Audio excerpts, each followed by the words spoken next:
The notification on my phone made my hands shake. Congratulations, Ms. Rodriguez. Your 50th location has been approved for opening. I stared at the screen, then looked up at the massive corporate headquarters building in front of me. The same building where my family's catering empire once stood.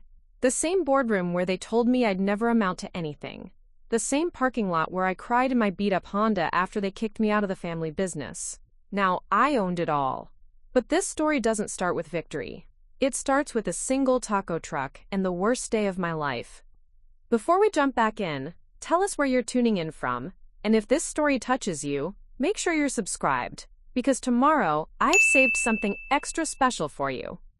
My name is Sofia Rodriguez, and I was born into the smell of cumin and cilantro. The Rodriguez family didn't just run a business, we were the business. Rodriguez Premier Catering had been serving corporate events, weddings, and high-end functions across Texas for 25 years. My father, Roberto, built it from nothing after immigrating from Mexico, and by the time I was old enough to hold a spatula, we were the go-to name for authentic Mexican cuisine in the Dallas-Fort Worth area. Growing up in that world meant every family dinner was a business meeting. My 3 older brothers, Miguel, Carlos, and Diego, would discuss profit margins over enchiladas and debate vendor contracts while passing the salsa. I was the youngest, the only daughter, and supposedly the heir apparent to the, wet quote, administrative side of things. While my brothers learned to manage kitchen crews and coordinate events, I was expected to handle bookkeeping, customer relations, and eventually take over the office operations. But I had different plans. While they were perfecting my grandmother's mole recipe that had made us famous, I was in my bedroom sketching food truck designs and researching street food trends. While they attended formal culinary workshops to refine our upscale presentation, I was watching YouTube videos about Korean-Mexican fusion and studying how Roy Choi revolutionized the food truck scene in Los Angeles. The thing is, I loved our family recipes. I respected what my father built, but I also saw something they refused to acknowledge. The food scene was changing. Young professionals wanted authentic flavors in casual settings. College students craved high-quality Mexican food they could afford. The corporate catering world was steady, but it was also limiting. We were stuck serving the same chicken fajita buffets to the same law firms and accounting offices, while innovative food trucks were creating cultural movements just blocks away. I tried to bring this up during family meetings. What if we tested a more casual concept, I'd suggest? Maybe a food truck division that could serve different markets. The response was always the same dismissive chuckle from my father and eye rolls from my brothers. Sophia, my father would say, using that patronizing tone that made my jaw clench, food trucks are for people who can't afford real restaurants. We serve professionals, not college kids looking for cheap lunch. Miguel, the eldest and most traditional, would always back him up. Our clients expect white tablecloths and professional service. They don't want to eat out of paper boats while standing on a street corner. But I wasn't talking about abandoning our core business. I was talking about expansion, about reaching new markets, about building something that could grow beyond the limitations of traditional catering. Every time I tried to explain this vision, they treated it like a phase I'd grow out of. The breaking point came during our biggest event of the year, the annual gala for one of Dallas's largest tech companies. We'd been catering their events for 8 years, and it was always our showcase opportunity. This particular year, I'd spent weeks researching the company's culture and employee demographics. I discovered that 70% of their workforce was under 35, they had a casual dress code, and their office culture emphasized innovation and breaking traditional corporate norms. So I prepared a presentation, not just about food, but about experience. Instead of the usual formal buffet setup, I proposed interactive food stations, street food-inspired appetizers, and a more dynamic service style that would match their company culture. I suggested Korean barbecue tacos, elote cups, and gourmet quesadillas made fresh at individual stations. The profit margins would actually be higher because of reduced service staff needs, and the client would get something memorable instead of the same chicken and rice they could get at any hotel conference room. I presented this to my family 3 days before the event, complete with cost breakdowns, menu descriptions, and photos of similar setups I'd researched. I thought I was being professional, innovative, and respectful of our existing reputation while proposing growth. The silence that followed my presentation was deafening. Then Diego started laughing, not a polite chuckle but genuine laughter. Sofia wants to turn us into a carnival, he said to the others. Next, she'll be suggesting we get one of those hipster food trucks with the chalkboard menus. Carlos joined in. Can you imagine? Rodriguez Premier Street Food. Dad, she wants us to compete with the guys selling hot dogs outside Home Depot. My father didn't laugh, but his expression was worse. Disappointment mixed with embarrassment, like I'd suggested something shameful. Sofia, he said slowly, this is not who we are. This is not what the Rodriguez name represents. We built our reputation on elegance, on tradition, on giving our clients something they can't get anywhere else. You want to throw that away for… what? To sell tacos out of a window? It's not about selling tacos out of a window, I said, my voice rising despite my efforts to stay calm. It's about adapting to what customers actually want. It's about growth. It's about you being too stubborn to learn the business we've spent decades building, Miguel interrupted. Dad didn't sacrifice everything he did so we could end up slinging street food like we're back where we started. That hit like a slap. The implication was clear. Food trucks were beneath us, beneath the American dream my father had worked so hard to achieve. But they were missing the point entirely. I wasn't suggesting we go backward. I was suggesting we go forward, just in a different direction than they expected. Fine, I said, gathering my presentation materials. But don't complain when our competitors start offering what we're too proud to consider. What competitors? Carlos scoffed. There is no competition for what we do. We're the best formal caterer in Dallas. That was the moment I realized they weren't just resistant to change. They were blind to the possibility that change might be necessary. They were so confident in their corner of the market that they couldn't see the whole landscape shifting around them. The tech company gala went exactly as every other event we'd catered. Professional setup, traditional menu, satisfied but unremarkable client feedback.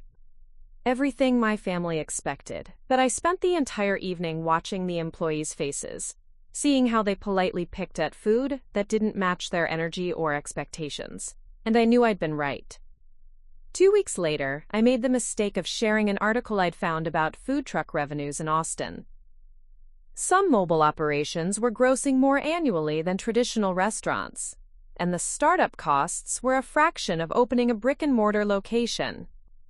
Maybe we should reconsider, I said during our monthly family business meeting, just as a pilot program, test the market. The explosion that followed changed everything. Enough, my father shouted, his face red with frustration. I'm tired of this fantasy. You want to embarrass this family? You want to turn everything we've built into a joke? Then do it on your own time with your own money. But you will not drag the Rodriguez name through the dirt with your food truck obsession. Roberto, my mother tried to interject, but he wasn't finished. I've given you every opportunity to learn this business the right way. I've been patient with your ideas, your suggestions, your complete lack of respect for what we've accomplished. But I won't let you destroy what took me 25 years to build because you watched some videos on the internet. The room was dead silent. My brothers stared at their hands. My mother looked like she wanted to disappear. So what are you saying? I asked quietly. I'm saying you have a choice. Commit to learning this business the way it's meant to be run, or find somewhere else to chase your dreams. But you can't do both. You can't be part of Rodriguez Premier Catering and simultaneously undermine everything it stands for. I looked around the table at my family. The people who were supposed to support me, believe in me, help me grow. Instead, I saw fear. Fear of change, fear of risk, fear of anything that didn't fit their narrow definition of success. Then I guess I choose somewhere else, I said.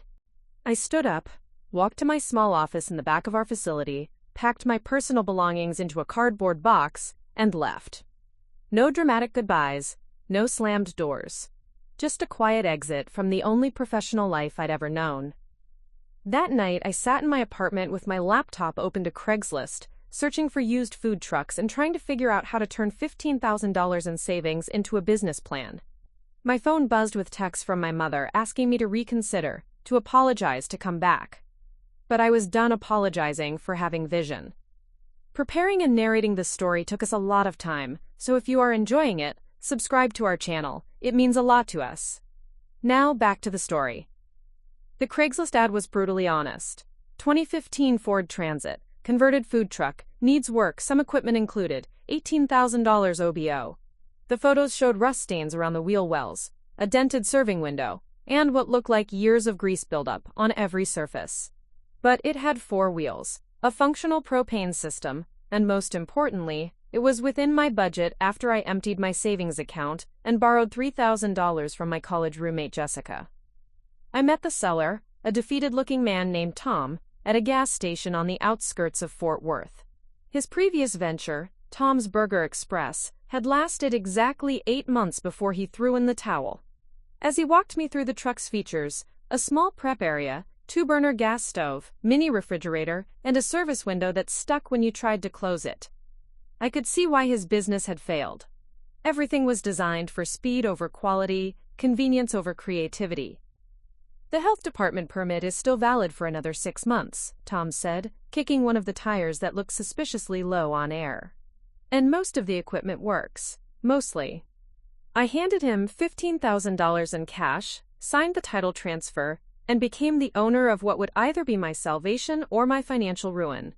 As I drove the truck home, stopping twice because the engine overheated, I called my business Corazon Kitchen, Heart Kitchen, because if I was going to fail, at least it would be with heart. The first week was spent in my apartment parking lot with YouTube tutorials and a toolbox I'd bought at Harbor Freight. The previous owner had clearly never heard of deep cleaning. I spent 3 days just scraping accumulated grease off surfaces, and another 2 days replacing the water filtration system that had been temporarily bypassed with duct tape and prayer. My neighbor, Mrs. Chen, brought me soup and watched me wrestle with a malfunctioning refrigeration unit. "You know," she said, stirring her tea, "my late husband started his electronics repair shop with equipment that barely worked. Sometimes the struggle makes you more creative." She was right. Because my equipment was so limited, I had to completely reimagine how to execute the fusion menu I'd been dreaming about. Instead of the elaborate Korean barbecue tacos I'd originally planned, I started with something simpler, but equally innovative: Korean spiced carnitas bowls with house-made kimchi and cilantro lime rice. The small prep space forced me to create systems for maximum efficiency, and the limited refrigeration meant I had to source ingredients daily, which actually resulted in fresher food than I'd originally planned. My first location was the parking lot outside Austin Community College during lunch hours. The permit cost me $200, and the school required proof of insurance that cost another $300. By the time I was legally allowed to serve food, I had exactly $400 left for ingredients and fuel. Opening day was a disaster. I'd practiced my timing dozens of times in the parking lot, but I hadn't accounted for the pressure of actual customers. My first order, 2 carnitas bowls and a Korean fusion quesadilla, took me 22 minutes to prepare. The students were polite but clearly frustrated, and I could see them checking their phones, calculating whether they had time to wait or needed to find food elsewhere. By the time I'd served my 4th customer, I was an hour behind schedule, sweating through my shirt and questioning every life decision that had led me to this moment. The kimchi I'd prepared the night before was too salty. The rice cooker I'd bought secondhand kept switching from warm to off randomly, and the serving window mechanism jammed twice, forcing me to climb out the back door to help customers. I sold 6 meals that first day and made $38 in revenue. After gas, ingredients, and permit fees, I was operating at a significant loss. But something happened on day 3 that changed everything. A girl named Amanda, maybe 19 years old, approached my window during the afternoon lull. "I heard about your kimchi quesadilla from my friend," she said. She said it was weird but amazing. I made her order carefully, taking my time to get the balance right: the fermented tang of the kimchi against the richness of the cheese, the slight heat from gochujang, the freshness of cilantro. When I handed it to her through the window, she took a bite right there, and her eyes lit up. "Oh my God," she said with her mouth still full, "this is incredible.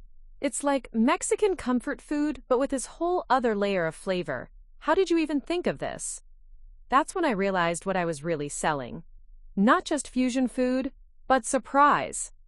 The joy of tasting something familiar that had been transformed into something unexpected.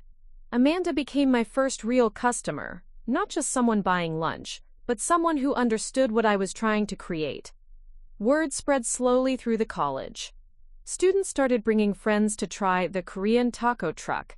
Even though I didn't actually sell Korean tacos, they'd order the carnitas bowls and post photos on Instagram. A few professors discovered my lunch rotation and started timing their breaks around my schedule. But the real breakthrough came when I decided to add breakfast to my menu. Mexican breakfast burritos were everywhere in Texas, but I wanted to do something different. I created what I called Solmex morning wraps: scrambled eggs with Korean chili oil, cilantro, pickled vegetables, and your choice of chorizo or bulgogi spiced turkey. The flavors worked together in a way that shouldn't have made sense but absolutely did.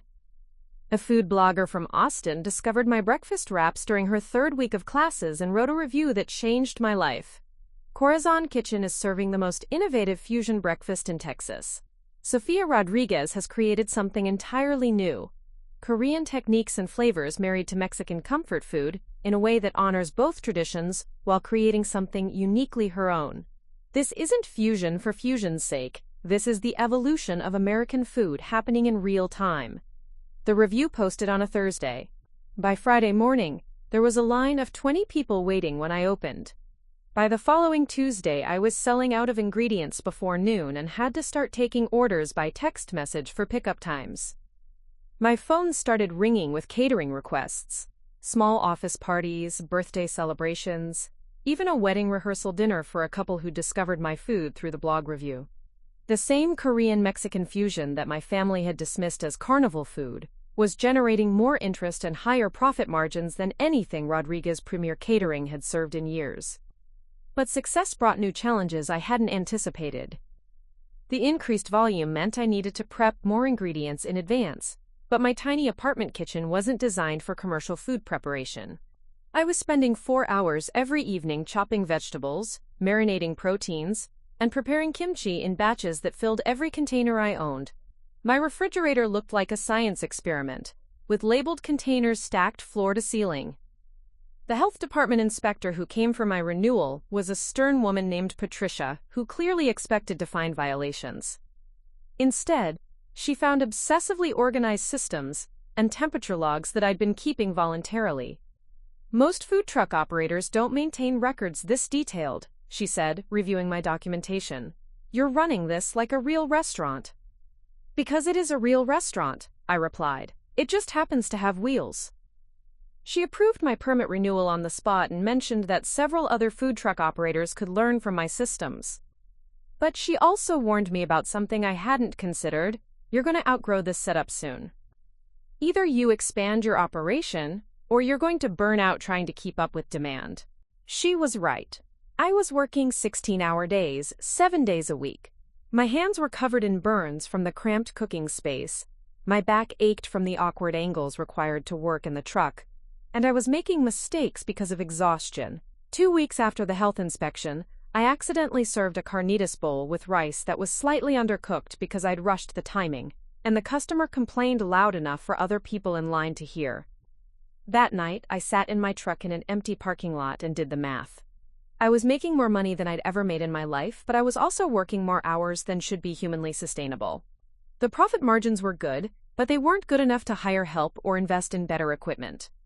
I needed to make a decision: scale back to something manageable, or find a way to grow that didn't require me to work myself to death.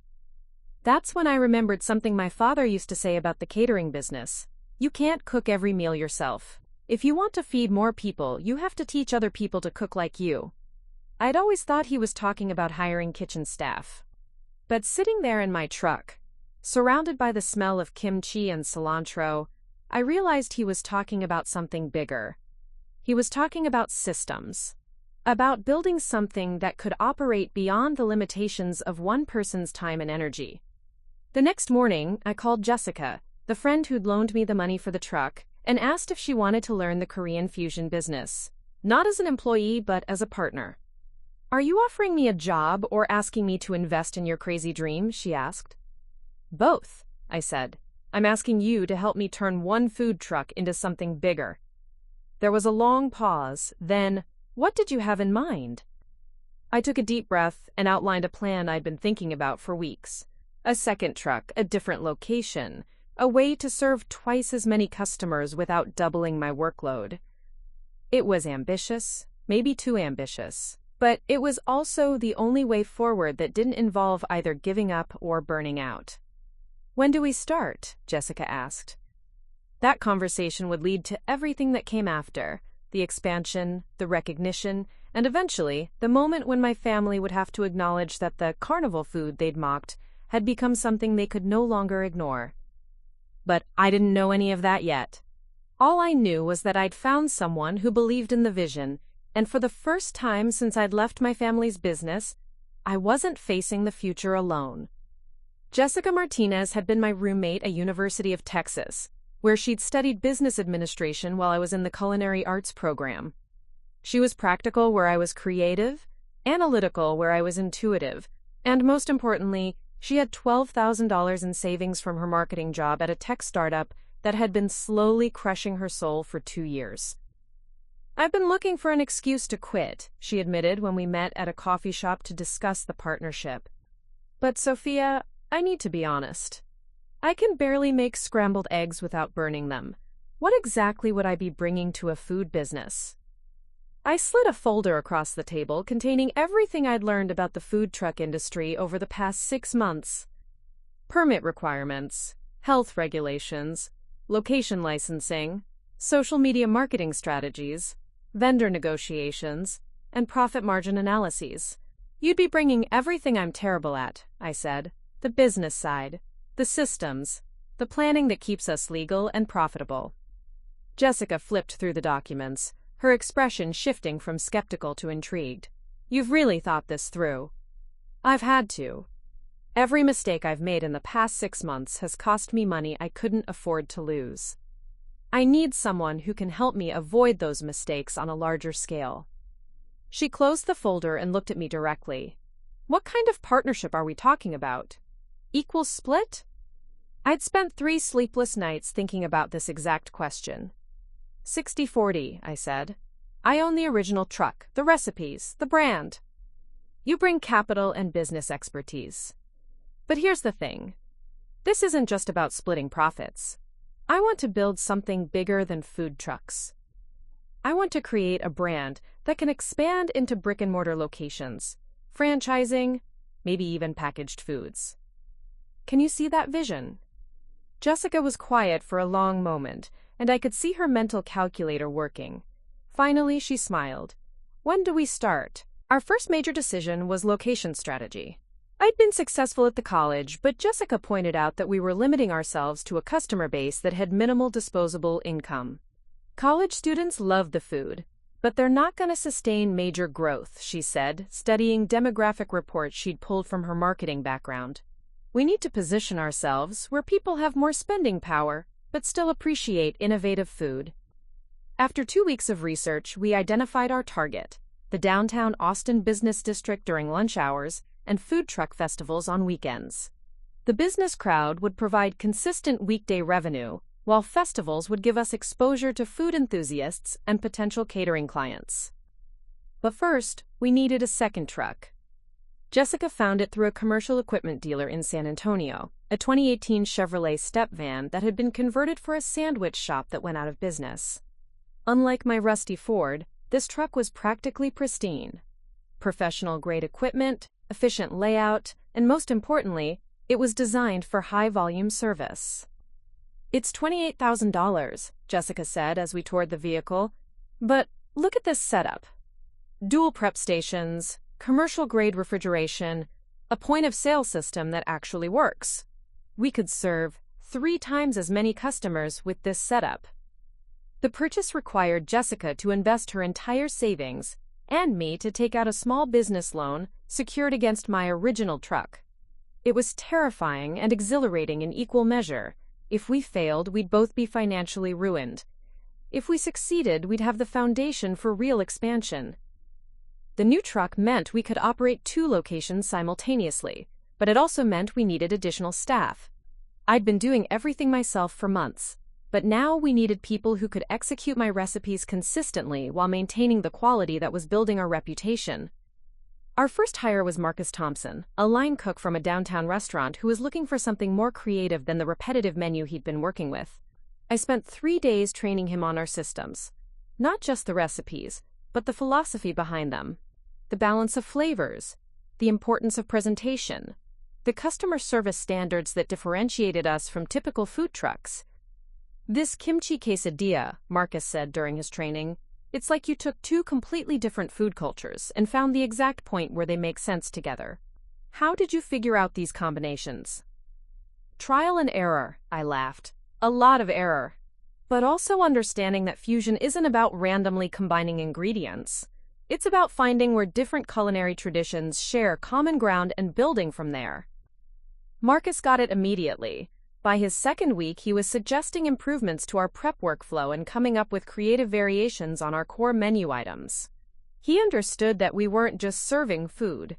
We were creating experiences that surprised people. Our second hire was Maya Patel, a recent culinary school graduate who brought fresh perspective and boundless energy. Maya had grown up in her family's Indian restaurant, but was passionate about exploring fusion cuisine.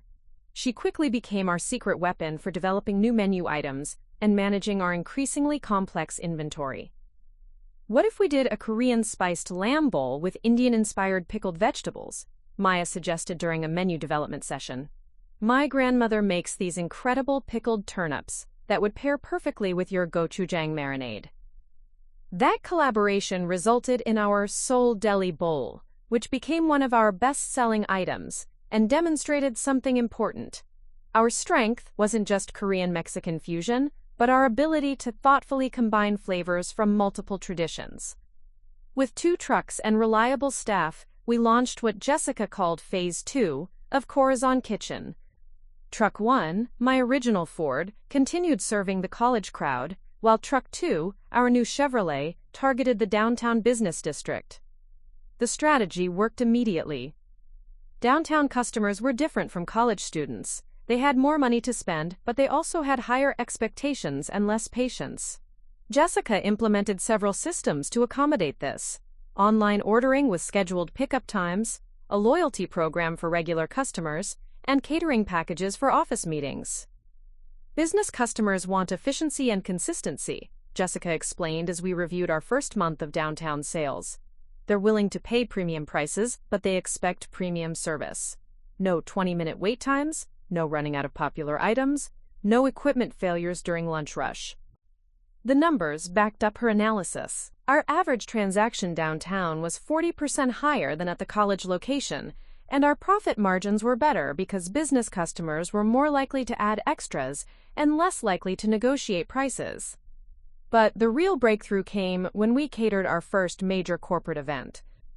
Sandra Williams, an executive assistant at a law firm, had been ordering from our downtown truck twice a week for a month. She approached me one Tuesday with an unusual request. "We're having a partners meeting next week, and I'm tired of ordering the same boring sandwich platters. Would you be interested in catering Korean fusion for 30 people?" The event was exactly what I'd envisioned when I first pitched fusion concepts to my family. Instead of traditional steam tables and chafing dishes, we created interactive stations where guests could customize their bowls and wraps. Instead of generic corporate catering, we provided an experience that had people talking about the food instead of just eating it. "This is incredible," Sandra told me as the event wrapped up. "I've never seen partners this excited about office catering. How many of these events could you handle per month?" That question led to our first major expansion decision. Corporate catering required capabilities beyond what our trucks could provide: larger quantities, more sophisticated presentation, reliable delivery logistics. If we wanted to compete in that market, we needed a commissary kitchen and a dedicated catering division. Jessica ran the numbers and presented me with a proposal that made my stomach flip. We'd need to lease commercial kitchen space, hire additional staff, and invest in catering equipment and delivery vehicles. Initial investment would be around $75,000. "We don't have $75,000, I pointed out. "No," she said, "but we have 6 months of consistent profitability, growing customer demand, and a business model that's proven successful. We could qualify for a larger business loan, or we could look for an investor." The idea of bringing in outside investment terrified me. I'd started Corazon Kitchen specifically to avoid the limitations and control issues I'd experienced with my family business. But Jessica made a compelling argument.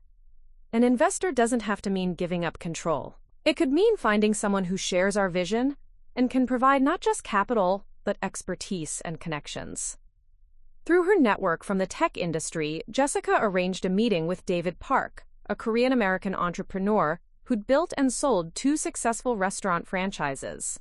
David had been following the food truck scene in Austin and was specifically interested in fusion concepts with scaling potential. "What I see here," David said after trying our full menu and reviewing our financial projections, "is a brand that could work in multiple markets. Korean-Mexican fusion has been successful in Los Angeles and Portland, but you've developed something more sophisticated. You're not just combining cuisines, you're creating new flavor profiles that work for mainstream American palates." David's offer was straightforward. He'd provide $75,000 in capital plus business mentoring in exchange for 25% equity and a seat on our advisory board. He'd also provide connections to commercial real estate agents, equipment suppliers, and other restaurant operators who could help us avoid common expansion mistakes. "I'm not looking to take over your business," David assured us. "I'm looking to help you build it faster and smarter than you could on your own. I've made the scaling mistakes already. Let me help you avoid them." After 3 days of consideration and consultation with a lawyer Jessica found, we accepted David's investment. The partnership gave us not just capital, but credibility. David's endorsement opened doors that would have taken us years to access independently. Our commissary kitchen search led us to a 2,000-square-foot space in an industrial district that was perfect for our needs, large enough for significant food preparation, accessible for delivery vehicles, and zoned for both food production and retail sales. The rent was manageable, and the space could accommodate future growth. But the real victory came when we hired our first dedicated catering manager, Sofia Rodriguez, no relation, a former events coordinator who understood both food service and client relations. Elena brought organizational skills that transformed our catering from a profitable sideline into a professional operation that could compete with established catering companies. "Corporate clients want reliability above everything else," Elena explained during her first week. "They want to know that if they book us for an important event, we'll deliver exactly what we promised, on time, with no surprises. That means systems, backup plans, and communication protocols." Under Elena's management, our catering division became more profitable per hour than our trucks. We were serving law firms, tech companies, medical practices, and even government offices. The same Korean-Mexican fusion that my family had dismissed as unmarketable was generating more corporate interest than traditional Mexican catering companies that had been operating for decades. 6 months after bringing David on as an investor, Jessica presented me with numbers that seemed impossible. "We're on track to gross $400,000 this year. Last year, when it was just you and 1 truck, you grossed $43,000. We've scaled by almost 1,000%. But the most satisfying moment came when I received an unexpected text message from my cousin Maria, who worked as an administrative assistant at one of the law firms we'd been catering. "Prima, I had your food at work today. I didn't know it was your business until I saw your name on the invoice. It was incredible. The whole office was talking about it." For the first time since leaving my family's business, someone from my family had experienced what I'd built, and they'd experienced it not as a novelty or experiment, but as professional quality food that impressed their colleagues. I didn't respond to Maria's text immediately. Instead, I sat in our new commissary kitchen, surrounded by the organized chaos of a successful food business, and realized something important. I wasn't proving anything to my family anymore. I was building something for myself, my partners, my employees, and my customers. The family approval I'd once desperately wanted had become irrelevant, but their eventual recognition of what I'd accomplished? That was going to be inevitable. The call came on a Tuesday morning while I was prepping vegetables for the lunch rush. Jessica answered the phone in our commissary kitchen, and I watched her expression shift from routine politeness to barely contained excitement. "Sofia," she whispered, covering the phone's mouthpiece, "it's Food and Wine magazine. They want to interview you."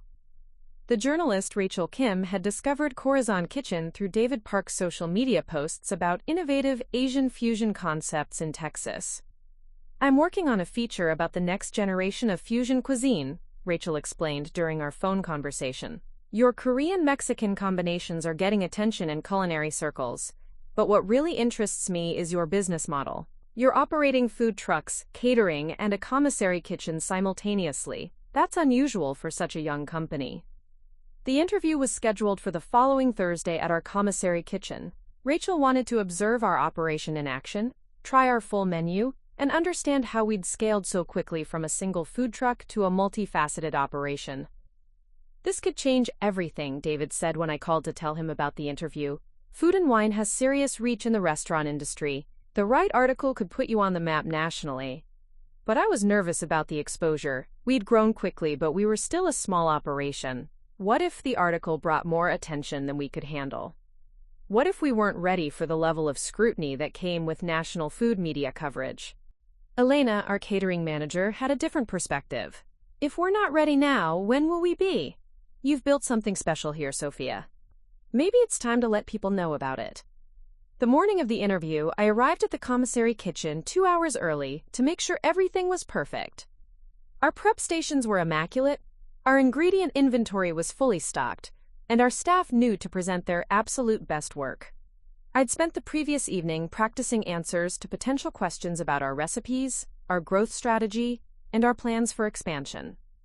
Rachel Kim arrived at exactly 10 a.m., accompanied by a photographer named Mike who immediately started documenting our kitchen setup. Rachel was younger than I'd expected, maybe early 30s, with the kind of confident energy that suggested she'd interviewed hundreds of chefs and restaurant owners. "Tell me about the Solmex concept," she said, settling into the small office area we'd set up for the interview. "How did you develop these specific flavor combinations?" I explained my background in traditional Mexican cooking, my fascination with Korean fermentation techniques, and the trial-and-error process that led to our signature dishes. But Rachel's questions went deeper than I'd anticipated. "You're operating in Texas, where both Mexican and Asian populations have strong culinary traditions," she said. "Have you faced any criticism for appropriating or misrepresenting either cuisine?" The question caught me off guard, but it was something I'd thought about extensively. "I'm not trying to replicate traditional Korean or Mexican dishes," I said. "I'm creating something new that draws inspiration from both traditions, while respecting the ingredients and techniques that make each cuisine special. My kimchi isn't trying to be authentic Korean kimchi, it's my interpretation that works specifically with Mexican flavors." Rachel nodded approvingly. "That's a thoughtful approach. Can you walk me through how you developed your signature Solmex bowl?" For the next hour, I demonstrated our food preparation process while Rachel took notes, and Mike photographed every step. I showed her how we marinated our proteins with gochujang and traditional Mexican spices, how we prepared our house-made kimchi with jalapenos instead of traditional Korean peppers, and how we balanced the fermented flavors with fresh cilantro and lime. "The key is understanding that fusion isn't about combining random elements," I explained while plating our Solmex bowl. "It's about finding where different culinary traditions share common principles: acid, heat, umami, freshness, and building new combinations around those shared foundations." Rachel tasted each component separately, then tried the complete bowl. Her reaction was exactly what I'd hoped for: genuine surprise followed by obvious enjoyment. "This is remarkable," she said after her second bite. "I can taste both traditions clearly, but they're working together instead of competing. How did you know this combination would work?" "I didn't," I admitted. "I failed dozens of times before I got the balance right. But I knew there was something there because Korean and Mexican cuisines both emphasize fermentation, both use chili peppers extensively, and both have traditions of combining sweet, salty, and spicy flavors in single dishes." The interview continued through lunch service, with Rachel observing how our staff executed orders and interacted with customers. She was particularly interested in our catering operation and asked detailed questions about how we'd expanded from food trucks into corporate services. "Most food truck operators stay focused on street food," she noted. "What made you think you could compete in the corporate catering market?" Elena joined the conversation at this point. explaining how we'd developed systems that allowed us to serve both casual food truck customers and business clients who expected restaurant-quality presentation and service. "The food is the same," Elena said, "but the execution and presentation are completely different. We can serve our Sol Mex bowl from a food truck window for $12, or present it as part of an elegant catering spread for a law firm's partner meeting. The core product is strong enough to work in both contexts." Rachel's photographer documented our catering setup process, capturing how we transformed our commissary kitchen into a staging area for corporate events. The professional presentation, insulated transport containers, branded serving equipment, coordinated uniforms, looked nothing like typical food truck operations. "This is what I find most interesting about your business," Rachel said as the interview concluded. "You've created a brand that scales across multiple service models without losing its identity. That's sophisticated business thinking for someone who started with a single food truck." 3 weeks later, Rachel called with news that made my hands shake. "The article is going to be the cover story for our September issue. We're calling it The New Fusion: How Young Entrepreneurs Are Redefining American Food." The cover story. David was ecstatic when I told him, "Do you understand what this means? Food and wine cover stories can launch careers. This could put Corazon Kitchen in the same conversation as nationally recognized restaurant groups." But I was terrified. Cover story exposure meant expectations, attention, and pressure that we'd never experienced. What if we couldn't handle the increased demand? What if the article brought criticism from culinary purists? What if the attention revealed weaknesses in our operation that we hadn't yet addressed? Jessica, as always, was practical. "We have 6 weeks before the magazine hits newsstands. Let's use that time to prepare for whatever comes next." Our preparation involved expanding our catering capacity, training additional staff, and developing systems that could handle potential spikes in demand. We also hired a part-time social media manager, knowing that magazine coverage would likely drive online attention we weren't equipped to manage. The article published on August 15th. The cover featured a close-up photo of our Sol Mex bowl with the headline, "Fusion Revolution: The Young Chefs Changing American Food." Inside, the 6-page feature included photos of our kitchen operation, quotes from satisfied customers, and a detailed analysis of our business model. The response was immediate and overwhelming. Our phones started ringing before 9 a.m. with catering inquiries from companies across Texas. Our food truck locations had lines that stretched around city blocks.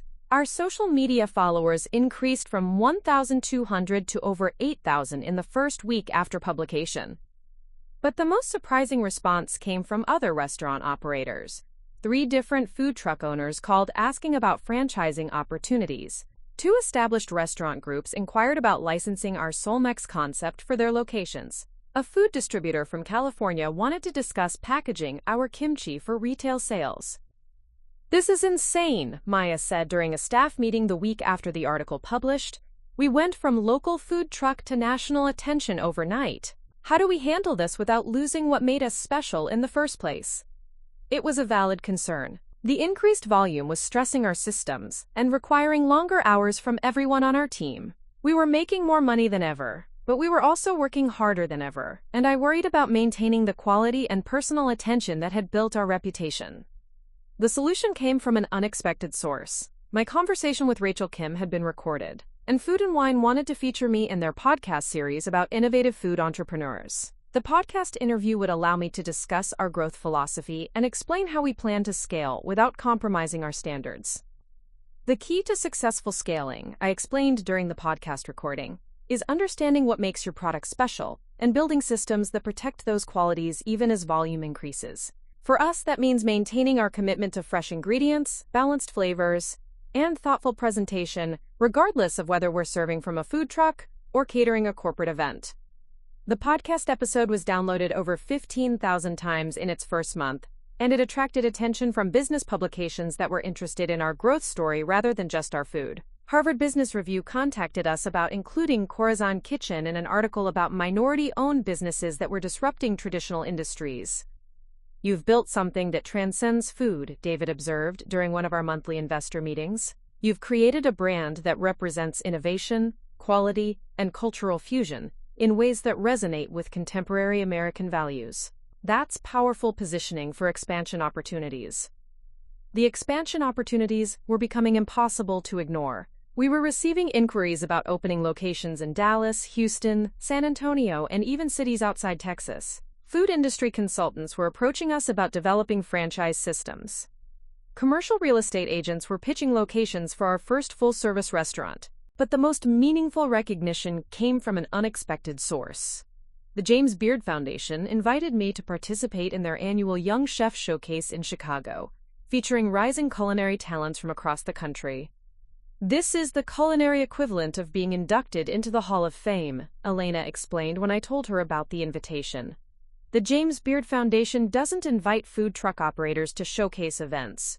They're recognizing you as a legitimate culinary professional." The showcase required me to prepare my Solmex concept for an audience of established chefs, food critics, and industry professionals. It was intimidating and exhilarating in equal measure. The validation I dreamed of when my family dismissed my fusion concepts as unmarketable. Standing in that professional kitchen in Chicago, preparing Korean spiced carnitas for some of the most respected names in American cuisine, I realized how far I'd traveled from that first day with my rusty food truck in a college parking lot. But I also realized something else. The success wasn't just about proving my family wrong anymore. It was about proving that innovation, persistence, and quality could build something meaningful regardless of where you started or who believed in you initially. The chef standing next to me at the showcase was Marcus Samuelson, whose own fusion concepts had earned international recognition. "What you've built with Korean-Mexican flavors," he said after tasting my Seoul Mex bowl, "reminds me of my early experiments with Ethiopian-Swedish combinations. Fusion cuisine isn't about mixing random elements. It's about understanding cultural connections and building bridges through food." That conversation crystallized something I'd been feeling but hadn't articulated. Corazon Kitchen wasn't just a business anymore. It was a platform for exploring how food could bring different traditions together, creating something new while honoring what came before. And with national media attention, industry recognition, and expansion opportunities multiplying around us, I was finally ready to take that platform to the next level. The James Beard Showcase changed everything. 3 days after returning from Chicago, I had 17 missed calls on my phone and a stack of business cards from investors, restaurant developers, and franchise consultants who'd been at the event. But the call that mattered most came from Lisa Chen, a restaurant development specialist who'd worked with some of the most successful fast casual chains in the country. "What you presented in Chicago," Lisa said during our phone conversation, "has the potential to be the next Chipotle or Sweetgreen. But you need to think bigger than food trucks and catering. You need a flagship restaurant that can prove your concept works at scale." The idea of opening a full-service restaurant had been floating in the back of my mind for months, but I'd been focused on perfecting our existing operations. Lisa's call forced me to consider whether we were ready for that kind of expansion. "I'm not talking about a traditional sit-down restaurant," Lisa explained when we met the following week. "I'm talking about a fast casual concept that showcases your Solmex fusion while demonstrating scalability for potential franchisees. Think of it as your proof of concept for national expansion." Jessica was immediately interested in the restaurant idea, but she had concerns about timing and resources. "We're already stretched managing trucks and catering," she pointed out during our team meeting. "Adding a restaurant means dividing our attention across 3 different service models." David, our investor, had a different perspective. "This is exactly the kind of growth opportunity we should be pursuing. The food truck and catering operations have proven market demand. A flagship restaurant would establish credibility for franchise development and position us for serious expansion capital." After 2 weeks of analysis and planning, we decided to move forward with the restaurant concept. Lisa introduced us to a commercial real estate agent who specialized in restaurant locations, and we began searching for the perfect space. The location we found was in the heart of Austin's South Lamar district, a rapidly gentrifying area known for innovative food concepts and young professionals. The space was 2,400 square feet, with an open kitchen design that would allow customers to watch our food preparation process. The rent was substantial, more than we were paying for our commissary kitchen and both food trucks combined, but the location had the foot traffic and demographic profile we needed. "This neighborhood is perfect for our concept," Lisa observed as we toured the space. Young professionals who appreciate innovative food, disposable income to support premium pricing, and food culture that values authenticity and creativity over traditional chain restaurants. Designing the restaurant required rethinking our entire operational model. Instead of the limited menu we served from food trucks, we could offer a full range of Seoul-Mex combinations, build-your-own bowls, specialty wraps, shareable appetizers, and even Korean-Mexican breakfast options. Maya took the lead on menu development, creating dishes that showcased our fusion concept while being efficient to prepare in a high-volume environment. Her breakthrough innovation was our Seoul Station concept, a customizable assembly line where customers could choose their base, rice, noodles or salad, protein, Korean spiced carnitas, bulgogi chicken or marinated tofu, and toppings, house-made kimchi, pickled jalapenos, cilantro lime crema, gochujang aioli. It's like Chipotle but for Korean-Mexican fusion, Maya explained as she demonstrated the concept. Customers get to customize their meals, we maintain consistency through standardized prep, and the open kitchen design lets people see the quality of our ingredients and preparation. The restaurant build-out took 4 months and cost nearly $180,000, far more than our original projections. Commercial kitchen equipment, seating, point-of-sale systems, permit fees, and design costs added up faster than we'd anticipated. By opening day, we'd invested every dollar of profit from our food truck and catering operations, plus additional capital from David and a small business loan. This is either going to be the best decision we've ever made or it's going to bankrupt us, Jessica said as we stood in the completed restaurant the night before our grand opening. The restaurant Corazon Kitchen Seoul Station opened on a Tuesday morning in March. We'd planned a soft opening with limited hours and a reduced menu, expecting maybe 50 customers for our first day. By 11 a.m., there was a line out the door. Word had spread through social media about our restaurant opening, and the combination of our food and wine coverage and James Beard recognition had created anticipation we hadn't expected. Food bloggers, restaurant industry professionals, and curious Austin food lovers showed up to try our Seoul Station concept. "I've been following you since the food truck days," said our first customer, a young woman who worked at a nearby tech company. "I can't believe you finally have a real restaurant. This Seoul-Mex bowl is exactly what I've been craving."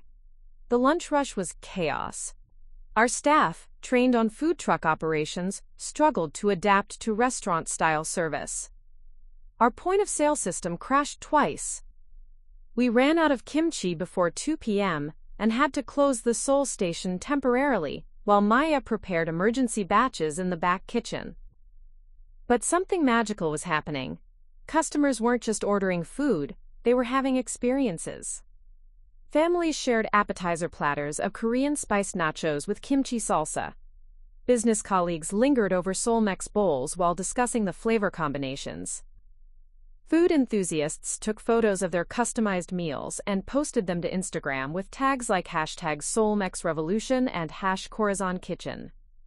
"This is what I envisioned when we first talked about fusion cuisine," I told Jessica as we watched the dining room during our first week.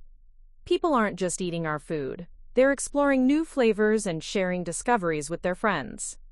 The restaurant's success was immediate and sustainable. Within a month, we were serving 300 to 400 customers daily, with consistent lines during lunch and dinner hours.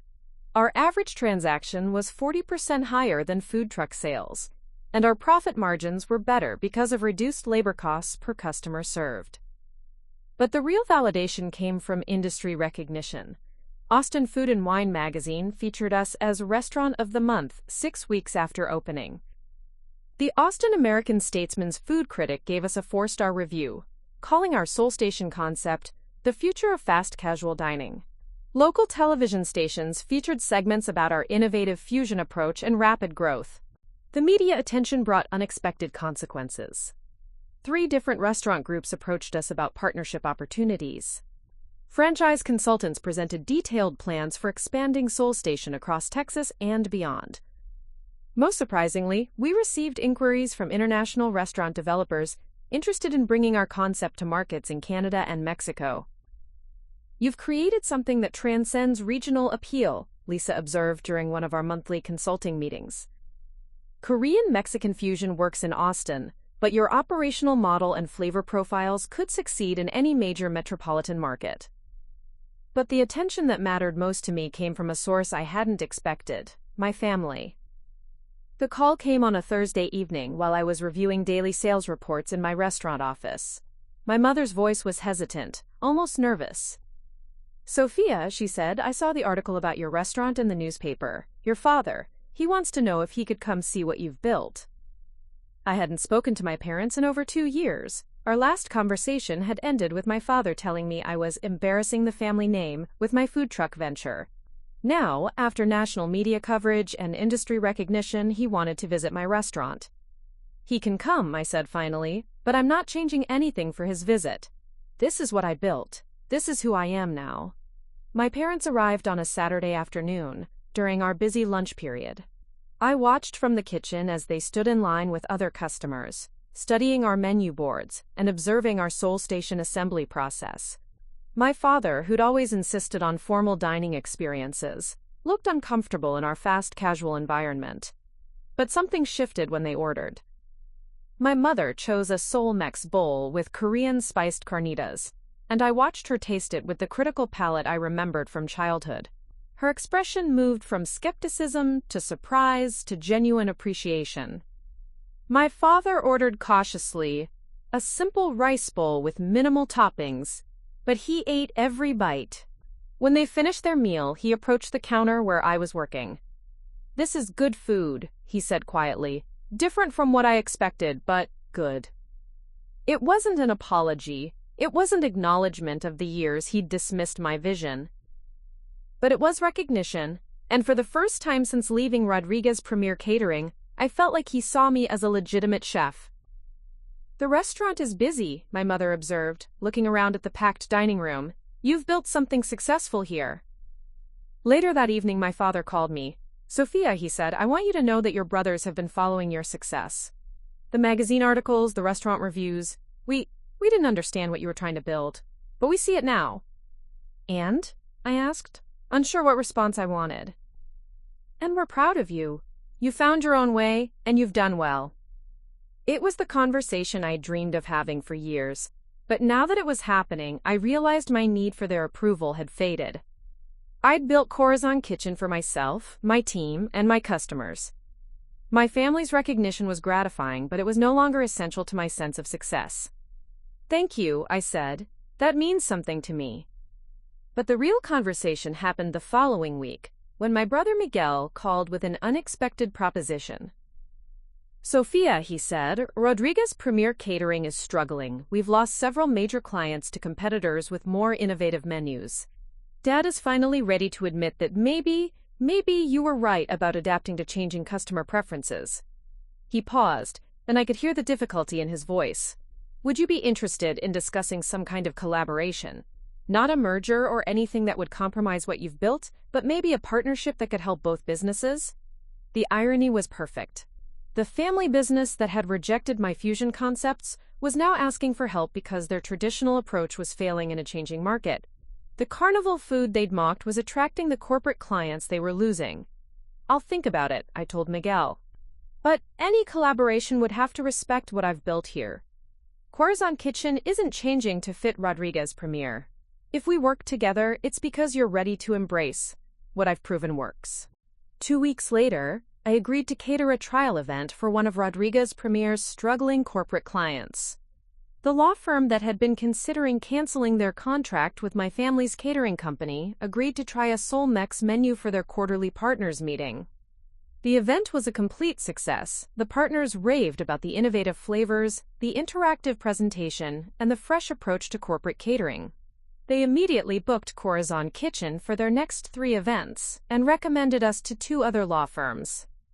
"This is what our catering business needs," Miguel admitted after the event. "Innovation, creativity, flavors that surprise people instead of just filling them up."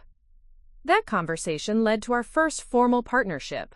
Rodriguez Premier would handle logistics and client relationships for large corporate events, while Corazon Kitchen would provide innovative menu development and food preparation. It was a collaboration that played to both companies' strengths while allowing me to maintain independence and creative control. But more importantly, it represented something I'd never expected: my family finally understanding and embracing the vision they'd once rejected. The partnership announcement attracted attention from business publications interested in family business dynamics and innovative collaboration models. But for me, the real significance was personal. I'd proven my concept not just to the market but to the people who'd originally dismissed it. Standing in my restaurant kitchen, watching my Soul Station team prepare hundreds of Korean-Mexican fusion meals for satisfied customers, I realized I'd accomplished something beyond business success. I'd transformed rejection into innovation, family conflict into eventual collaboration, and a single food truck dream into a platform for continued growth. And we were just getting started. The success of our Austin restaurant created a problem I'd never anticipated. We were turning away franchise inquiries faster than we could evaluate them. Within 6 months of opening Soul Station, I had detailed proposals from developers in Dallas, Houston, San Antonio, Denver, Phoenix, and even Los Angeles. The demand was overwhelming and exciting, but it also terrified me. "We need to be strategic about expansion," Lisa Chen advised during an emergency consulting session. "Rapid growth can destroy a brand just as easily as it can build one. You need systems, training protocols, and quality control measures that can maintain your standards across multiple locations." The first major decision was whether to franchise or maintain corporate ownership of new locations. Franchising would provide faster expansion with less capital investment, but it would also mean less control over food quality and customer experience. Corporate ownership would preserve quality control, but require significant capital and management resources. Jessica had strong opinions about our expansion strategy. "We've spent 3 years building a brand based on innovation and quality. If we franchise too quickly, we risk diluting everything that makes us special. I vote for controlled corporate expansion until we perfect our systems." David, ever the businessman, saw different opportunities. Franchising done right could accelerate our growth timeline by years. But Jessica's right about quality control. What if we developed a hybrid model? Corporate locations in major markets, carefully selected franchise partners in smaller cities. After weeks of analysis and heated discussions, we decided on a 3-phase expansion plan. Phase 1 would be corporate-owned locations in Dallas and Houston, markets large enough to support our concept and close enough to Austin for hands-on management. Phase 2 would test franchising in carefully selected smaller markets. Phase 3 would be national expansion based on lessons learned from the first 2 phases. But before we could expand anywhere, we needed to solve operational challenges that were becoming apparent in our Austin location. Our success had revealed weaknesses in our systems that would become catastrophic problems at larger scale. The first crisis came during a particularly busy Friday lunch rush. Our Soul Station assembly line, designed to serve 400 customers daily, was regularly handling 500 to 600 customers. Staff members were making mistakes under pressure, wait times were extending beyond acceptable limits, and food quality was becoming inconsistent. "We're succeeding ourselves into failure," Maya observed after a particularly chaotic service. "Our concept works, but our execution is breaking down under volume pressure." The solution required completely reimagining our operational flow. Instead of a single assembly line, we created parallel Soul Stations that could handle different order types, one for simple bowls and wraps, another for complex customizations and specialty items. We also implemented a mobile ordering system that allowed customers to skip the line during peak hours. "Think of it like airport security," explained our new operations manager Sarah Kim, whom we'd hired from a successful fast casual chain. Multiple processing lines with different speeds but the same end result. Customers get through faster, staff feels less pressure, and quality stays consistent. The system worked immediately. Wait times decreased, order accuracy improved, and customer satisfaction scores reached new highs. But implementing similar systems across multiple locations would require standardized training programs, detailed operational manuals, and ongoing quality control measures we'd never needed before. Our first expansion location was a 3,200 square foot space in Dallas's Deep Ellum district. The neighborhood was known for innovative restaurants and young professionals, similar demographics to our Austin success. But scaling our concept to a larger space revealed complications we hadn't anticipated. The bigger kitchen required additional equipment, more complex inventory management, and a larger staff that needed training on our Solmex preparation techniques.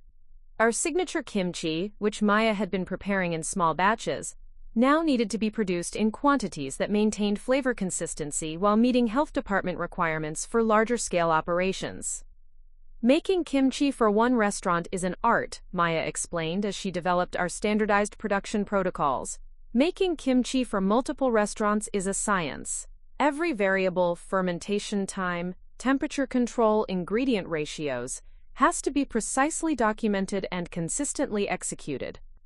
The Dallas location also introduced us to regional taste preferences we hadn't considered.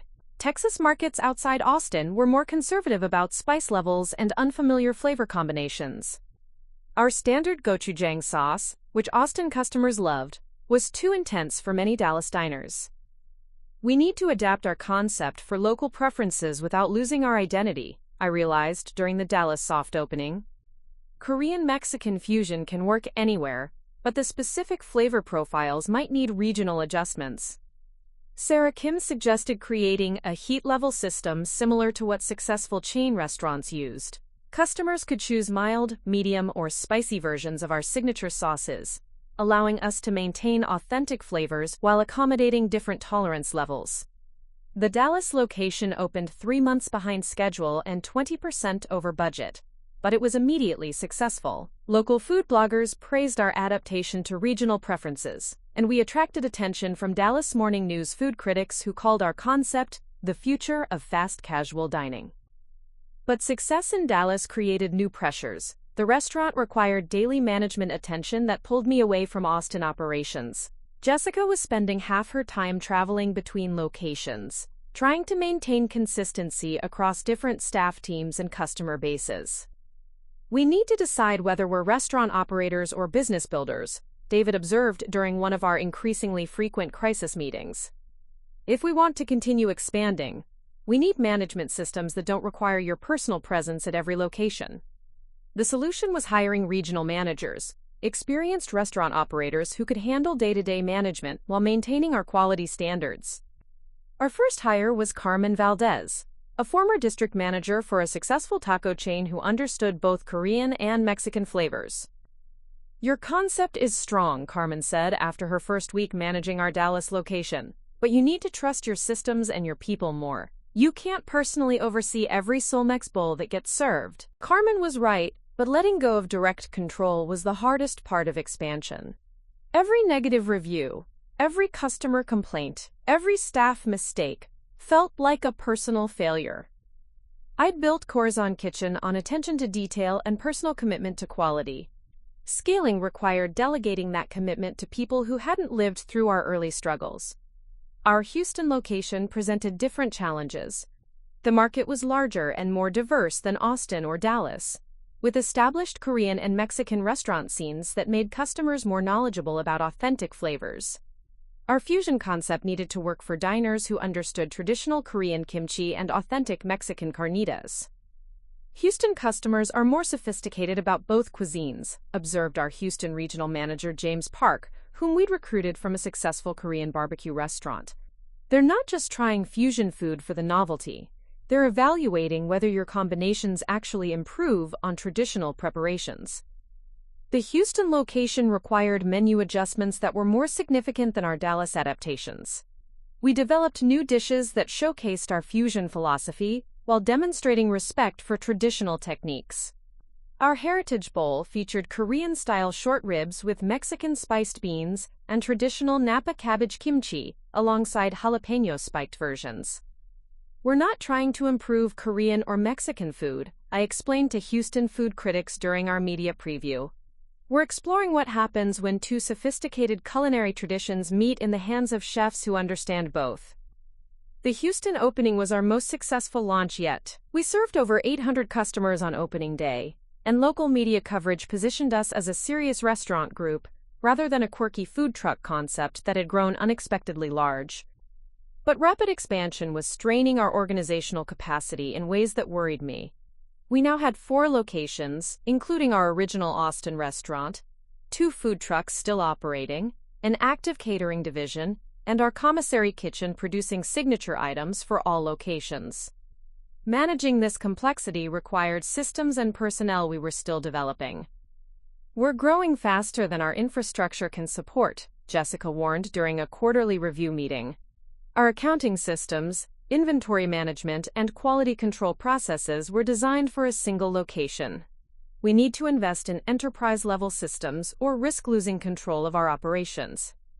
The technology upgrade alone cost $85,000. Point-of-sale systems that communicated across locations, inventory management software that tracked ingredient usage and costs, and customer relationship management tools that allowed us to maintain service standards as we grew. But the real challenge was maintaining our culture and values as we added locations and staff.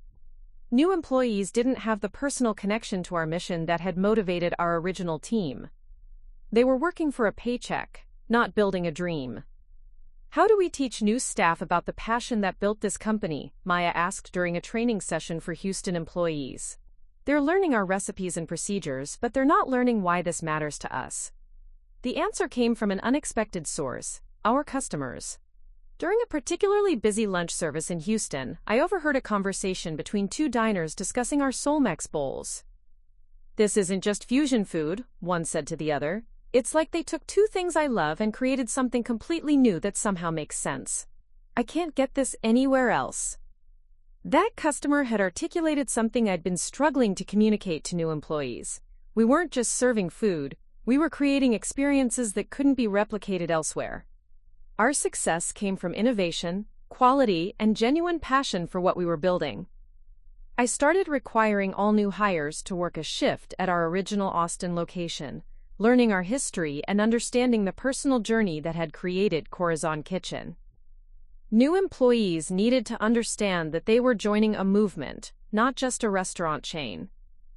"Every Solmex bowl we serve represents something bigger than lunch," I explained during new employee orientations. "It represents the possibility of taking risks, challenging assumptions, and creating something new. That's what customers are really buying from us." By the end of our 2nd year of expansion, we were operating 4 corporate locations and had signed our first franchise agreement with a developer in San Antonio. Our annual revenue had grown to $2.8 million, and we were serving over 3,000 customers daily across all locations. But the most satisfying moment came when my brother Carlos visited our Houston location unannounced. He ordered a heritage bowl, ate it slowly and deliberately, then approached me with an expression I'd never seen before: genuine respect. "Sofia," he said, "I need to apologize. When you left our family business, I thought you were throwing away everything Dad had built. I didn't understand that you were building something completely different, something better." Standing in that Houston restaurant, surrounded by the sounds of a successful dinner service, and watching customers enjoy Korean-Mexican fusion combinations that had once been dismissed as impossible, I realized I'd accomplished something beyond business success. I'd proven that innovation could honor tradition while creating something entirely new. I'd built a company that provided opportunities for dozens of employees and satisfaction for thousands of customers. Most importantly, I'd demonstrated that following your vision, even when others doubt it, could lead to success beyond anything you originally imagined. And we were still expanding. The phone call that changed everything came on a Tuesday morning while I was reviewing quarterly reports in my Austin headquarters office. Jessica walked in with an expression I'd never seen before, equal parts excitement and disbelief. "Sofia," she said, holding her phone like it might explode, "that was someone from the Today Show. They want to feature Corazon Kitchen in a segment about innovative American businesses that are changing their industries." The Today Show, national television. Millions of viewers learning about Solmex fusion and our expansion story. The opportunity was incredible, but it also meant scrutiny at a level we'd never experienced. "What exactly do they want?" I asked, trying to process the implications. "A 5-minute feature segment," Jessica explained, sitting down across from my desk. "They want to film at our Austin flagship, interview you about the business journey, and show our Soul Station concept in action." The producer said they're particularly interested in your story as a young Latina entrepreneur who built a national restaurant concept from a single food truck. The filming was scheduled for 3 weeks later, giving us time to prepare our Austin location for national television exposure. Every detail had to be perfect. Our Soul Station assembly line, staff uniforms, ingredient displays, and customer experience. But the Today Show opportunity also forced us to confront a challenge we'd been avoiding. Our rapid growth was attracting attention from competitors and corporate acquisition offers that were becoming difficult to ignore. "We need to talk about the Panera inquiry," David said during our weekly investor meeting. "They're not going away, and their latest offer is substantial." Panera Bread, the national fast casual chain, had been quietly studying our concept for months. Their business development team had visited all 4 of our Texas locations, analyzed our financial performance, and submitted a formal acquisition proposal that would value Corazon Kitchen at $12 million. $12 million, Jessica repeated slowly. "That's life-changing money for all of us. We could pay off every debt, secure everyone's financial future, and still have capital for other ventures." But the Panera offer came with conditions that made me uncomfortable.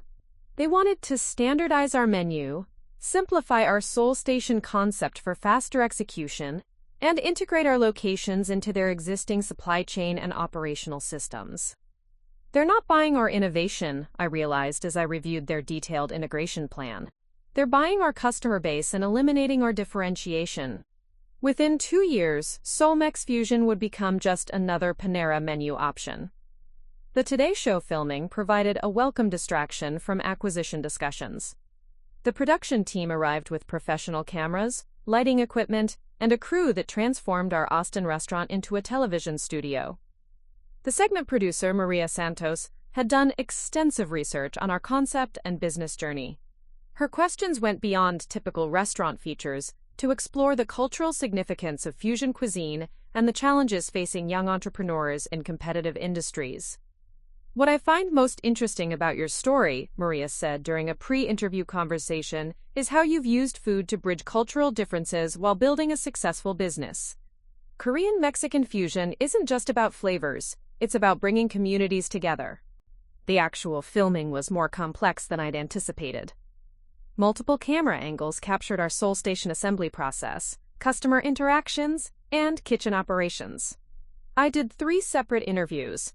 One about our business model, one about Korean-Mexican fusion techniques, and one about the personal journey from food truck to restaurant chain. "Tell me about the moment you knew this concept would succeed nationally," Maria asked during the final interview. I thought about that question carefully. "It wasn't a single moment," I said. "It was watching customers from completely different backgrounds. Korean Americans, Mexican Americans, food enthusiasts, conservative business professionals, all discover something they loved in our Soulmex combinations. When diverse groups of people find common ground through food, you know you've created something special."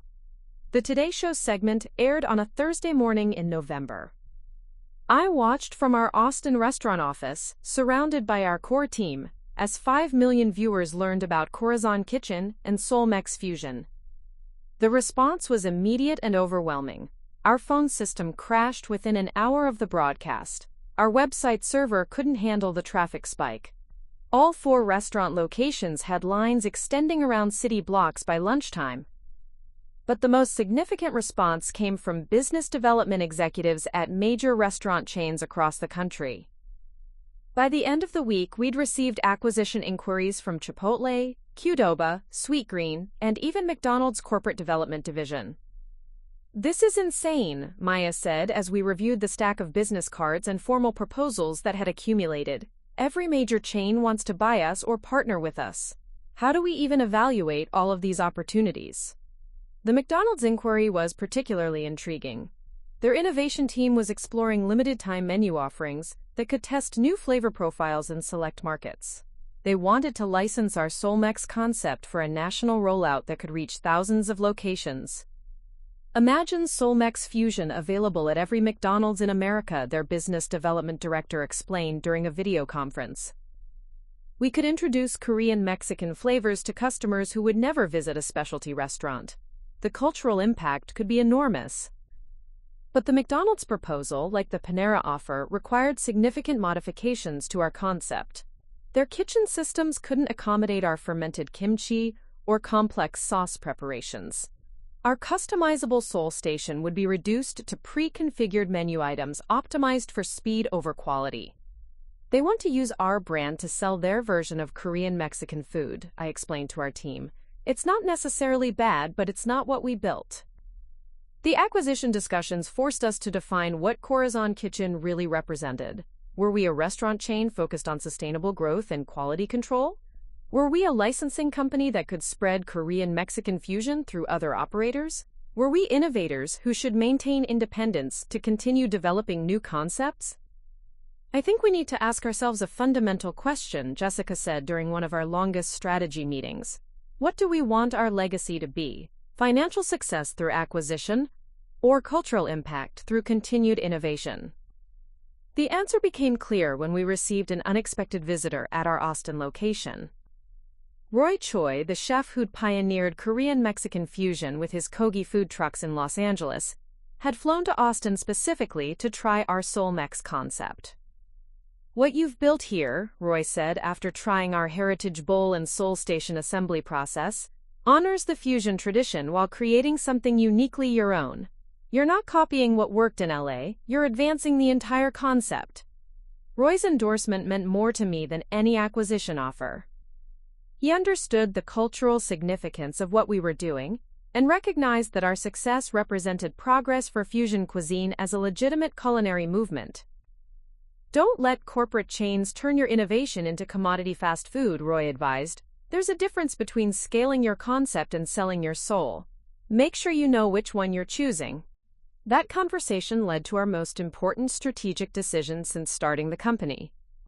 Instead of accepting acquisition offers or licensing deals, we would pursue aggressive independent expansion while maintaining complete creative and operational control. "We're going to build a national restaurant chain on our own terms," I announced to our team. "It will take longer and require more capital, but it will preserve everything that makes us special." The decision required securing serious expansion financing. Traditional restaurant loans wouldn't support the scale of growth we were planning. We needed institutional investors who understood our vision and could provide capital for rapid national expansion. David's connections in the investment community led us to Meridian Growth Partners, a private equity firm that specialized in emerging restaurant concepts with national potential. Their managing partner, Rebecca Thompson, had previously helped scale several successful fast casual chains. "Your concept hits every trend that's driving restaurant industry growth," Rebecca explained during our first meeting. "Health-conscious options, customizable experiences, authentic fusion flavors, and operational efficiency. More importantly, you've proven market demand across different demographics and geographic regions." Meridian's proposal was complex but appealing. They would provide $8 million in expansion capital in exchange for 35% equity and partnership in strategic planning.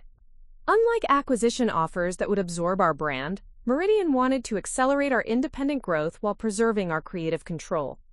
"We're not interested in changing your concept," Rebecca assured us. "We're interested in helping you perfect your expansion model and scale it nationally.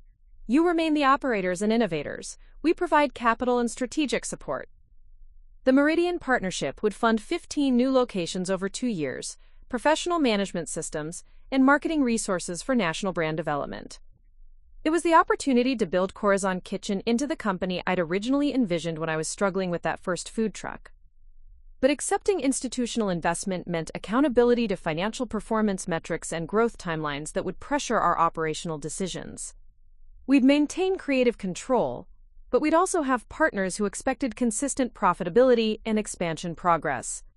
"This is the moment where we either stay a regional restaurant group or become a national brand," Jessica observed as we reviewed Meridian's final proposal. "There's no middle ground anymore." The signing meeting was held in Meridian's downtown Austin office, overlooking the city where Corazon Kitchen had started as a single food truck dream. As I signed the partnership agreement, I thought about how far we'd traveled from that first day when I'd served 6 customers and made $38 in revenue. "Congratulations," Rebecca said as we finished the paperwork. You're now capitalized to become one of the fastest-growing restaurant chains in America. The next 2 years are going to be incredible. But the most meaningful moment came when I returned to our original Austin location that evening. The dinner rush was in full swing, with customers lined up at our Seoul station, enjoying Korean-Mexican fusion combinations that had once seemed impossible to my family. Carmen, our first regional manager, approached me with our daily sales report. "Sofia," she said, "we just had our highest single-day revenue ever. But more importantly, I overheard a customer telling her friend that Corazon Kitchen was her favorite restaurant in Austin. Not her favorite fusion restaurant, her favorite restaurant, period." Standing in that dining room, watching customers from dozens of different backgrounds sharing Seoul-Mex meals and discovering new flavor combinations, I realized we'd accomplished something beyond business success. We'd created a place where people could explore, experiment, and connect through food. And with $8 million in expansion capital and a proven national market demand, we were ready to share that experience with customers across the country. The acquisition offers from major chains had been flattering, but they would have turned our innovation into someone else's commodity product. The Meridian partnership preserved our independence while providing resources to scale our vision on our own terms. "We're going national," I announced to our staff during the next team meeting. "Not because someone bought us, but because we built something worth sharing with the entire country." The applause that followed wasn't just celebration of business success. It was recognition that we'd chosen growth over easy money, innovation over standardization, and long-term impact over short-term financial gain. And the best part was knowing that we were just getting started. The Meridian partnership transformed everything about how we operated. Within 60 days of signing our investment agreement, we had a dedicated real estate team scouting locations in 12 major metropolitan markets across the United States. Our first wave of expansion would target Denver, Phoenix, Atlanta, Nashville, Charlotte, and Portland, cities with demographics that matched our successful Texas markets.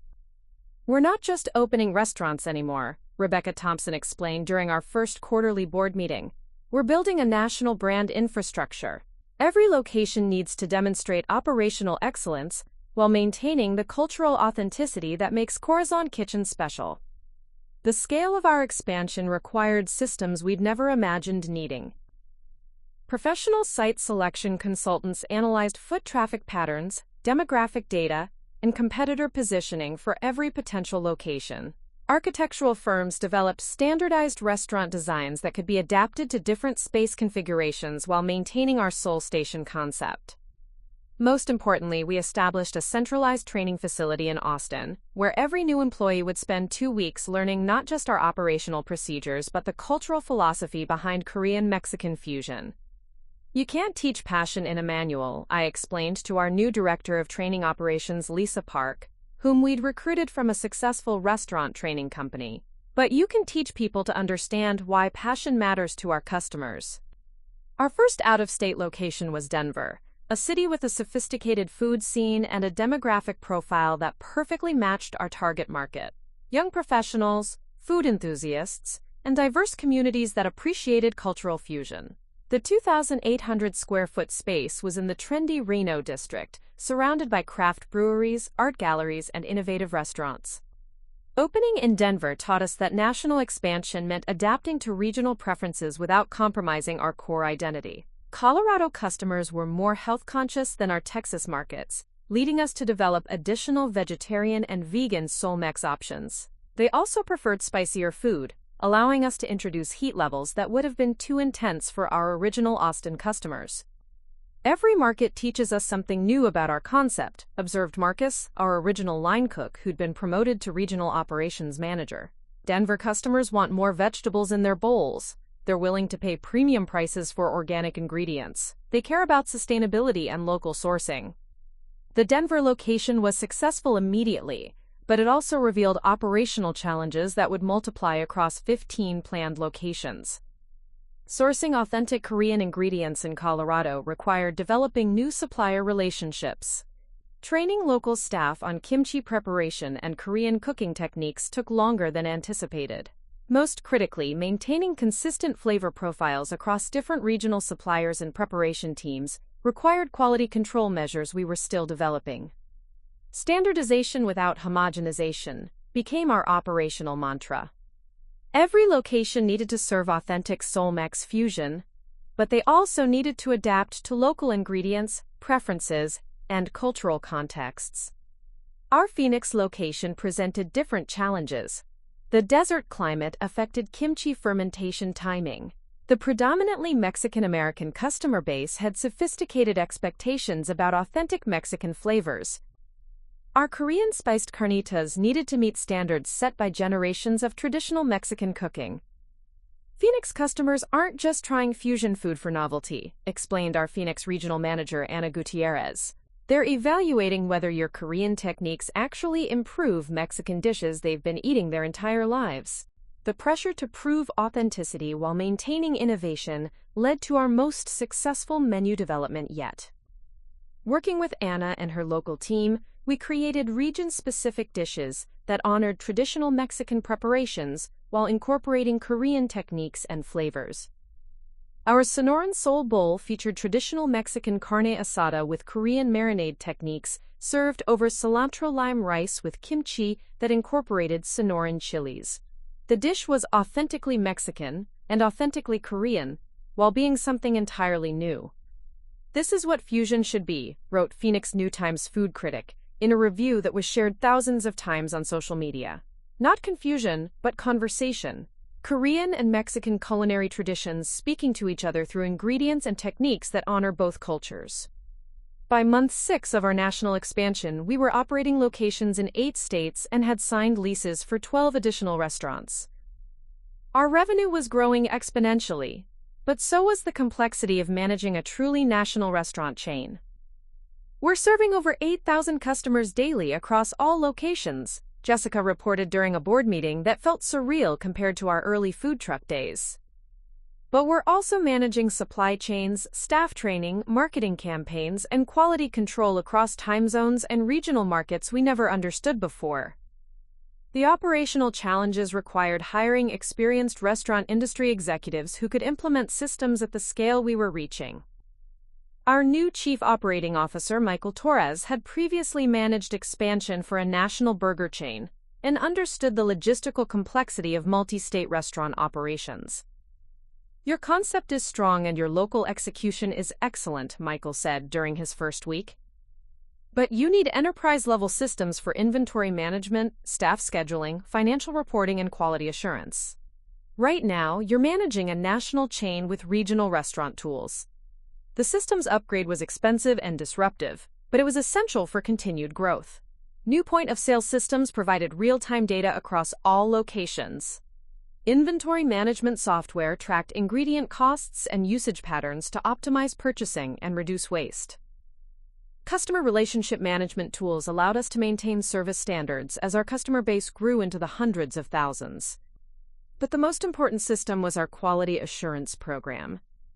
Every location received unannounced visits from corporate quality teams who evaluated everything from food preparation techniques to customer service standards. Locations that didn't meet our standards received additional training and support, but consistently poor performance could result in management changes or even closure. "We'd rather operate fewer locations excellently than many locations mediocrely," I announced during a company-wide meeting. "Every customer experience at every Corazon kitchen needs to justify our reputation." The quality control emphasis paid off when Bon Appetit magazine featured us in their annual Best New Restaurants issue, calling Corazon Kitchen the most successful fusion concept in America, and praising our consistency across markets and commitment to authentic flavors. The magazine feature triggered another wave of expansion opportunities. Developers from California, New York, Florida, and even international markets submitted proposals for Corazon Kitchen locations. Food industry consultants approached us about franchising opportunities that could accelerate growth beyond our corporate expansion plans. "We could be operating 200 locations within 3 years if we embrace franchising," Rebecca suggested during a strategic planning session. "But franchising means less control over quality and customer experience." The franchising debate forced us to define our long-term vision. Did we want to be the largest Korean-Mexican fusion chain, or the best? Could we maintain our commitment to quality and innovation while allowing independent operators to use our brand and recipes? The answer came from an unexpected source: our customers. During a focus group session in our Atlanta location, customers consistently emphasized that they chose Corazon Kitchen because they trusted our food quality and preparation standards. "I've tried Korean Mexican fusion at other places," said one regular customer, "but it's never as good as here. You guys really understand how to balance the flavors and use quality ingredients. I wouldn't want that to change just so you could open more locations." That feedback reinforced our decision to continue corporate expansion while maintaining direct operational control. Franchising might allow faster growth, but it would risk the quality standards that had built our reputation. Our 25th location opened in Portland, Oregon, 18 months after our first out-of-state expansion. The Portland market was particularly challenging because of the city's sophisticated food scene and strong preferences for local, sustainable ingredients. Portland customers care about ingredient sourcing, preparation methods, and environmental impact, explained our Portland regional manager David Kim. They want to know where their food comes from and how it's prepared. Transparency is as important as taste. Portland pushed us to develop our most sustainable operational practices yet. We partnered with local organic farms for produce, established composting programs for food waste, and implemented packaging solutions that met the city's environmental standards. The sustainability initiatives, developed for Portland's requirements, became company-wide standards that differentiated us from other fast casual chains. Our commitment to environmental responsibility attracted customers who cared about more than just food quality. "Corazon Kitchen isn't just serving great food," wrote Portland Monthly in a feature about sustainable restaurants. "They're demonstrating that fast casual chains can operate responsibly while maintaining profitability and growth." The milestone we'd been working toward arrived on a Tuesday morning in March. Our 50th location opened in Seattle, Washington. 50 restaurants across 15 states, serving over 15,000 customers daily, employing more than 800 people, and generating annual revenue that had exceeded our most optimistic projections. 50 locations, I said during the Seattle grand opening ceremony, addressing a crowd that included employees from across our company, local media, and city officials. 3 years ago, we had one food truck and a dream. Today we're serving Korean Mexican fusion to customers from Texas to Washington, from Arizona to Georgia. But the number that mattered most wasn't 50 locations or 15,000 daily customers. It was the letter I received from a customer in our Nashville location. "Dear Sofia, I'm a Korean-American college student whose family immigrated when I was young. I've always felt caught between cultures. Too Korean for my American friends, too American for my Korean family. But when I eat at Corazon Kitchen, I don't feel confused about my identity. I feel like cultural fusion is something beautiful and natural. Thank you for creating a place where people like me can see our mixed heritage as a strength, not a problem." Reading that letter in my office in Austin, surrounded by awards, magazine features, and expansion plans, I realized we'd accomplished something beyond business success. We'd created spaces where people could explore identity, culture, and community through food. The acquisition offers from major chains were still coming weekly. McDonald's had increased their licensing proposal to $25 million. Chipotle wanted to discuss partnership opportunities that could bring Solmex Fusion to their existing locations. Even international restaurant groups were proposing expansion into Asian and European markets. But sitting in that office, looking at photos from all 50 of our locations, I knew we'd made the right choice to maintain independence. Every restaurant was a place where our team could continue innovating, where customers could experience authentic fusion cuisine, and where cultural boundaries could be explored through food. "We're not just a restaurant chain," I told Rebecca during our celebration dinner after the Seattle opening. "We're a platform for cultural conversation. We're proof that fusion can honor tradition while creating something new. We're demonstration that American food culture is big enough for innovation, authenticity, and creativity." Looking ahead, our expansion pipeline included plans for 75 locations by the end of the following year. We were exploring opportunities in international markets, developing new menu items that would expand our fusion concept, and building operational systems that could support continued growth. But the most exciting part was knowing that every new location would be another opportunity to surprise customers, support our team, and prove that following your vision, even when others doubt it, can create something meaningful that reaches far beyond anything you originally imagined. 50 restaurants, 15 states, hundreds of thousands of customers who discovered that Korean-Mexican fusion wasn't just possible but delicious.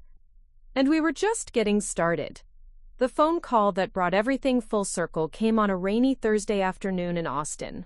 I was reviewing architectural plans for our upcoming Los Angeles locations when Jessica walked into my office with an expression I hadn't seen since our earliest food truck days, a mixture of disbelief and vindication.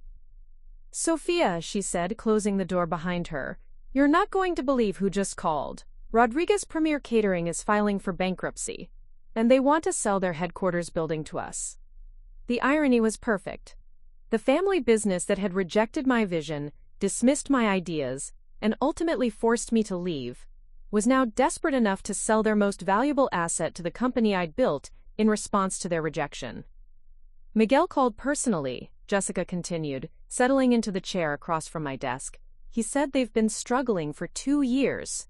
Corporate clients are choosing more innovative caterers. Their traditional Mexican menu isn't competitive anymore. They've lost 3 major contracts this quarter alone. The building they wanted to sell was the same facility where I'd grown up in the food business, where I'd first proposed Korean-Mexican fusion concepts, and where my father had told me I'd never succeed with carnival food. Now Rodriguez Premier Catering couldn't afford to keep it."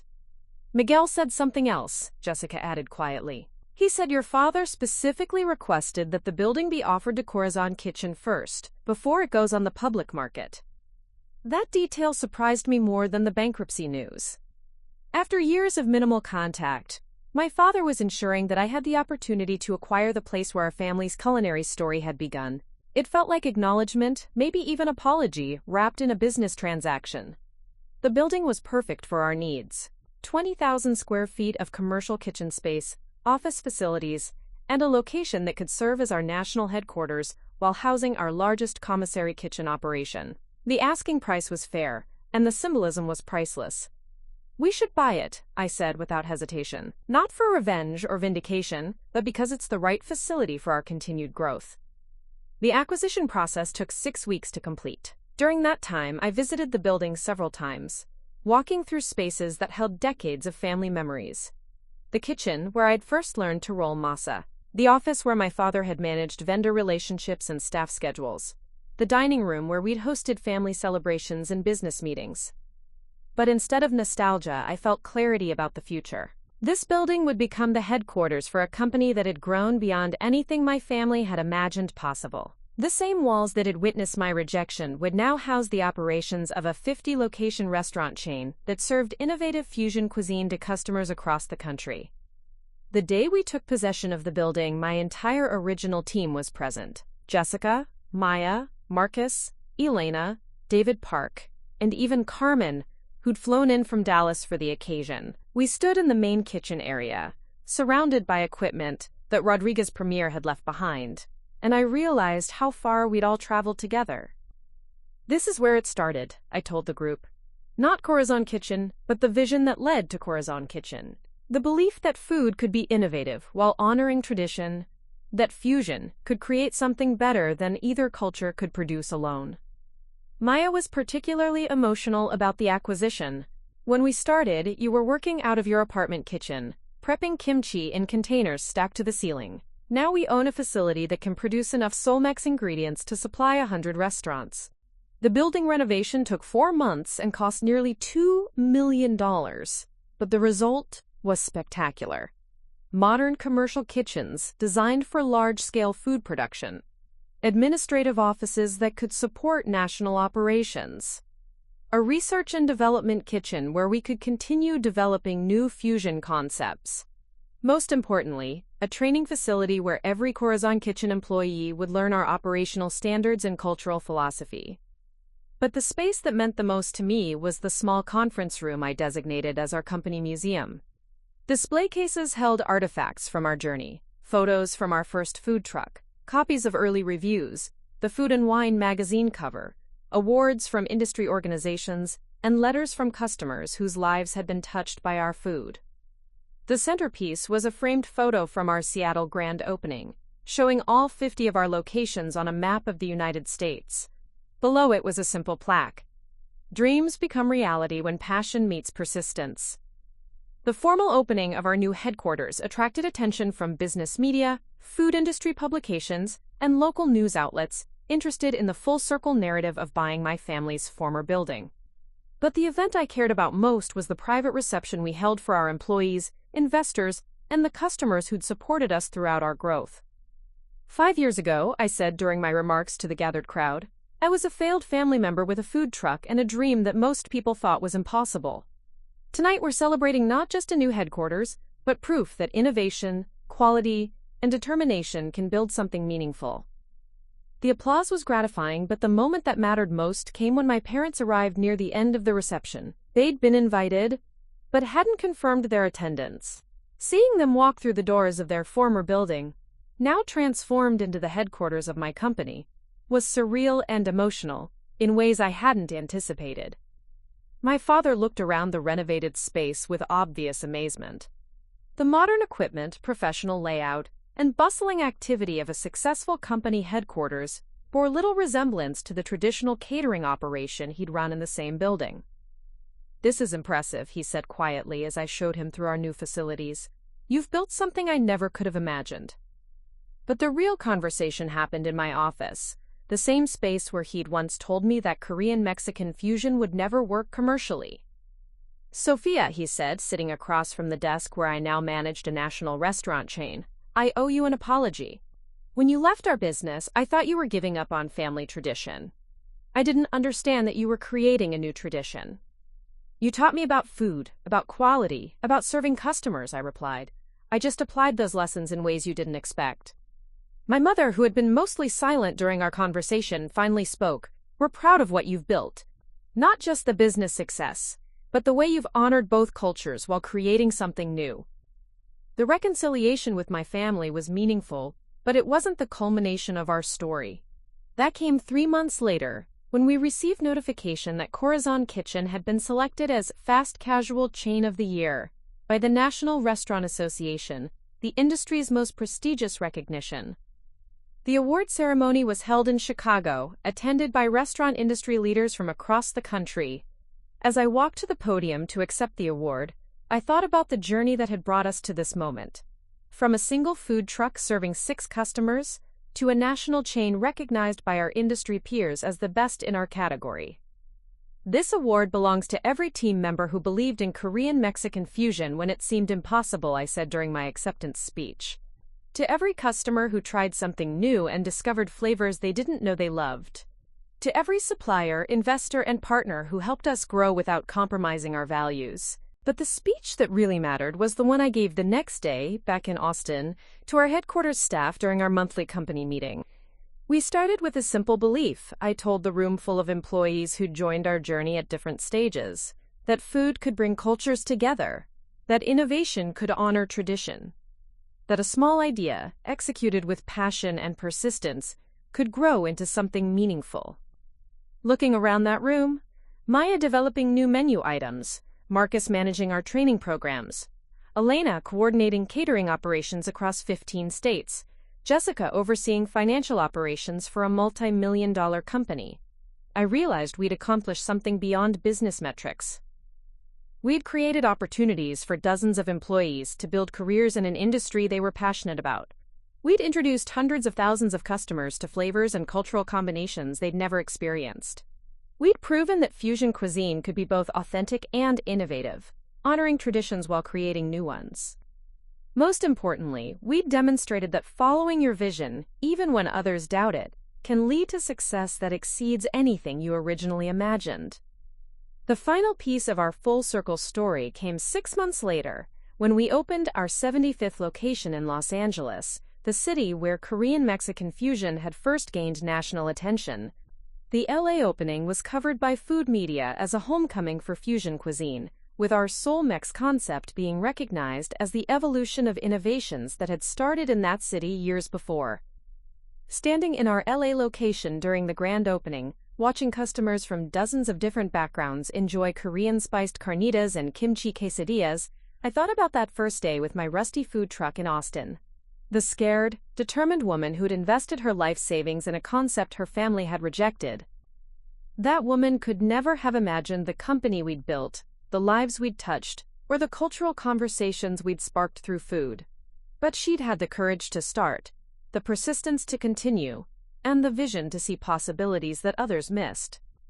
Now, with 75 locations across 20 states, plans for international expansion, and recognition as one of the most successful restaurant chains in America, we were proof that innovation, quality, and determination could build something meaningful regardless of where you started or who believed in you initially. The food truck was still in our Austin headquarters, displayed in the lobby as a reminder of our origins. Sometimes I'd sit in it during quiet moments, remembering those early days when every customer was a victory, and every positive review felt like validation. But mostly I looked forward, to new markets where Solmex Fusion could surprise and delight customers who'd never experienced it, to menu innovations that would continue evolving our concept, to team members who would build careers with our company, to customers whose lives would be touched, in small but meaningful ways, by food that brought cultures together. The family that had once laughed at my food truck now asked for business advice. The carnival food they'd mocked was now studied by culinary schools as an example of successful fusion innovation. The daughter who'd been told she'd never succeed had built a company that surpassed their traditional operation in every measurable way. But the real victory wasn't proving them wrong. It was proving that dreams, when pursued with passion and persistence, could become reality in ways that exceeded the original vision.